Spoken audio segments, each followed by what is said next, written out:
Un aventurier éliminé au conseil n'intègre pas directement la résidence du jury final cette saison, il se rend sur l'île des bannis. C'est donc cette histoire que nous avons racontée, expliquait ALP, la société productrice de Koh-Lanta. Mais pour l'avant-dernier épisode du jeu, voilà enfin des images de la résidence du jury final. Une surprise pour les téléspectateurs qui découvrent par la même occasion une présence inattendue lors de chaque édition de Koh-Lanta. Tous les candidats éliminés après la réunification rejoignent la résidence du jury final.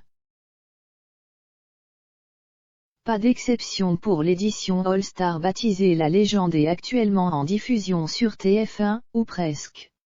La production a fait un choix différent cette année, pas d'image du jury final à l'antenne.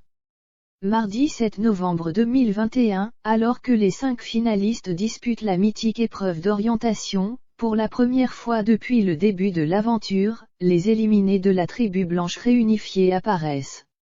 Namadia, Kumba, Clémence, Teyeyura, Alexandra, Loïc, Christelle et même Clémentine sont présents pour accueillir Alix et Sam, éliminés par Hugo lors du dernier affrontement de l'île des bannis. Et le moins que l'on puisse dire, c'est que l'accueil n'est pas très chaleureux, notamment de la part de Clémentine. L'aventurière est heureuse de voir Alix éliminée, elle qui a joué un rôle important dans la fin de l'alliance 100% féminine de début d'aventure. Yes, lâche-t-elle, point levé, en voyant débarquer sa camarade. Désolée. Je suis vraiment très contente, très contente, se justifie-t-elle.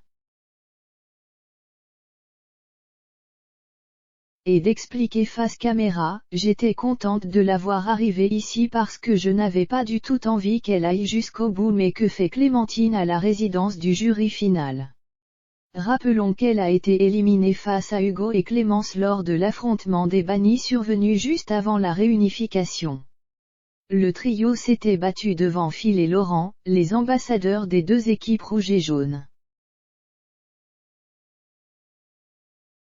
C'est Hugo et Clémence qui étaient ressortis gagnants et avaient ainsi pu réintégrer l'aventure.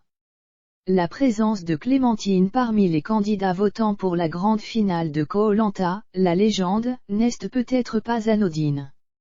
En comptant chaque éliminé depuis la réunification, les 2 éliminés à l'issue de l'épreuve d'orientation ainsi que l'éliminé à l'épreuve des poteaux, cela fait un compte de 10 aventuriers. Les calculs ne sont pas bons. En effet, un nombre pair de votants au conseil final peut donner lieu à une égalité. Avec Clémentine, ils sont 11 et il y aura donc forcément un seul grand gagnant, la légende des légendes.